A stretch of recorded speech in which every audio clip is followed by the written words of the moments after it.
6 क्या कह रहा है? क्वेश्चन नंबर 6 है, Mohini purchase a computer for ₹37,960 including VAT at 4%। Means कि मोहिनी ने एक कंप्यूटर खरीदा कितने का? 37,960 रुपीज़ का, जिसमें 4% क्या था? वैट इंक्लूड था। ओके, तो what is the original price of the computer? तो हमें क्या फाइंड करना है? कंप्यूटर का ओरिजिनल प्राइस। तो ये भी लास्ट वाले क्वेश्चन के जैसा ही है, जैसे क्वेश्चन नंबर 3, 4, 5 था ना, सेम तरीके से इसको भी बनाएंगे, है ना, क्योंकि ये भी सेम क्वेश्चन है। यहाँ भी कंप्यूटर का प्राइस पता है कितने में खरीदी, जिसमें 4% क्या वैट इंक्लूड है, तो उसका ओरिजिनल प्राइस क्या था वो फाइंड करना है हमें। तो यहाँ भी हम एक्सपांड के ही बनाएंगे क्योंकि सेम क्वेश्चन है ये। ओके, चल करते हैं solve. Question number 6, let the original price let the original price of a computer let the original price of a computer be x। क्या मान लिया हमने? ओरिजिनल प्राइस x मान लिया। ओके, अब इस पे जो वैट है वो कितना है? 4% वैट है ना, ऑफ x। तो x का 4% यानी कि 4/100, 4 1 4 और 4 2 8, 4 5 20, मीन्स कि x बाई 25 रुपीज़ एक्स्ट्रा ले लिया, है ना। तो क्या हो जाएगा? Price including VAT is equal to, तो प्राइस इंक्लूडिंग वैट क्या हो जाएगा? x रुपीज़ उसका ओरिजिनल प्राइस था, उस पे वैट कितने का ले लिया? x बाई 25 रुपीज़ वैट लगा दिया। ओके, तो कितने का कंप्यूटर खरीदी वो मोहिनी? 37,960 रुपीज़ का। ओके, तो ये हो गया इक्वेशन। अब इसे सॉल्व करके x का वैल्यू फाइंड करेंगे। ओके, बाय 1, तो 1 और 25 का एलसीएम 25, 25 को x से मल्टीप्लाई करेंगे तो 25x, प्लस 1 को x से मल्टीप्लाई करेंगे तो x, तो ये हो जाएगा 37,960 बाई 1। ओके, अब 25 plus x, 25x plus 1x कितना हो जाएगा? 26x बाई कितना हो जाएगा? 25 is equal to 37,960 by 1। Okay, फिर से वही चीज़, आप डायरेक्ट से मल्टीप्लाई कर सकते हैं क्रॉस, या फिर अगर रिड्यूस हो रहा है ऊपर से ऊपर तो कैंसिल कर सकते हैं। यहाँ पे रिड्यूस हो रहा है, कैसे? 2 से पहले कैंसिल करते हैं, 2 1 2, 2 3 6, 2 1 2, तो ये हो गया 17, 2 8 16, ये हो गया 19, 2 9 18, फिर 2 8 16 और ये 0 का 0, ये कैंसिल हो गया। अब ये 13 है, तो ये 13 से कैंसिल हो रहा होगा, ये पक्का करते हैं। कैसे? 13 1 13।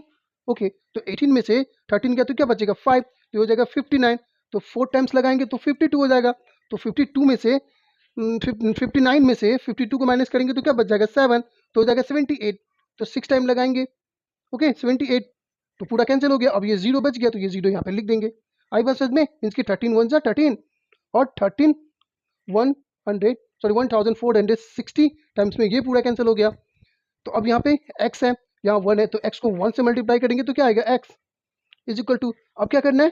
25 को मल्टीप्लाई करना है 1460 से, 1460 इंटू 25। ओके, तो x इज इक्वल टू, अब इसको मल्टीप्लाई करके देखते हैं, 1460 और ये 25 है ना, ये 0 5 6 30, 5 4 20, 23, 5 1 5 2 7, बिल्कुल सही है। ये 0 2 6 12, 2 4 8 9, 2 1 2, ये भी सही है। ये 0 3 2 5, 9 और 7 16, ओके, और 2 1 कितना हो जाएगा? 3। तो क्या निकल गया x का वैल्यू? 36,500। और x हमने किसको माना था? Original price of a computer. तो original price of a computer कितना हो गया? 36,500। तो लिख देंगे हम, okay, original price of a computer, original price of a computer is 36,500। Okay ना, है ना ये जी? सब एक ही जैसे क्वेश्चन लग रहा है। ओके, तो देखते हैं नेक्स्ट क्वेश्चन फिर। तो देखते हैं क्वेश्चन नंबर 7 क्या कह रहा है। क्वेश्चन नंबर 7 है कि Sejal purchase some car parts for ₹20,776 including VAT at 12%। Means कि सेजल ने कुछ कार के पार्ट्स को खरीदा 20,776 रुपीज़ में, जिसमें 12% वैट इंक्लूड है। ओके, तो क्या फाइंड करना है? What is the original cost, यानी ओरिजिनल कॉस्ट फाइंड करना है किसका? वो जो भी पार्ट्स खरीदिए उस स्पेयर का। ओके ना, तो यहाँ भी सेम क्वेश्चन है जैसे हमने लास्ट वाले क्वेश्चन को बनाया, सेम क्वेश्चन है। ओके, तो यहाँ भी हम क्या करेंगे? जो ओरिजिनल कॉस्ट है उसको x मान लेंगे और x मान के इसे बनाएंगे। ओके, चलिए सॉल्व करते हैं इसे। तो क्या लिखेंगे? Let the original let the original price of spare parts, इसी का पूछा है ना, तो क्या लिखेंगे, let the original price of a spare part be rupees x. क्या मान लिया कि ओरिजिनल प्राइस जो था ना स्पेयर पार्ट का वो एक्स रुपीज था। अब उस पर वैट लगा दिया, कितना वैट लिया, 12% वैट इंक्लूड था, है ना, किस पे, तो ऑफ एक्स, मीन्स कि एक्स का 12%, 2 6 जा 12, 2 5 जा 10, 2 3 जा 6 और 25 2 जा 50, मीन्स कि 3x बाय 25, यानी कितना रुपया एक्स्ट्रा लिया। ओके, तो क्या हो जाएगा, price including VAT. Okay, price including VAT कितना हो जाएगा, तो ओरिजिनल प्राइस कितना था, एक्स था, उस पर कितना एक्स्ट्रा ले लिया, 3x बाय 25, ये एक्स्ट्रा ले लिया। ओके, तो प्राइस इंक्लूडिंग वैट कितना था, 20,000 लिखना होगा, ये है 20,776, 20,776, ये है प्राइस इंक्लूडिंग वैट। ओके, ये एक्स कितना, ओरिजिनल प्राइस, एक्स्ट्रा कितना ले लिया, 3x बाई 25, तो ये क्या हो गया, प्राइस इंक्लूडिंग वैट। तो ये इक्वेशन हो गया।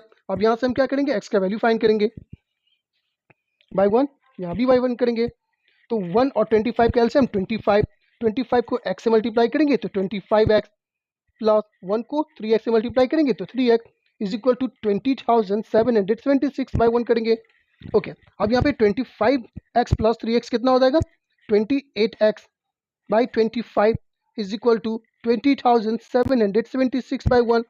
ओके, फिर वही चीज़ इक्वल है तो क्रॉस मल्टीप्लाई होगा, ऊपर से ऊपर कुछ कैंसिल है तो कर सकते हैं हम, हो रहा है तो करते हैं कैंसिल, 2 1 2 4 8, ये कैंसिल, ये 2 1 2, ये 0, 7 है तो 2 3 6, ये 17 हो गया, तो 2 8 16, 2 8 16 कैंसिल हो गया।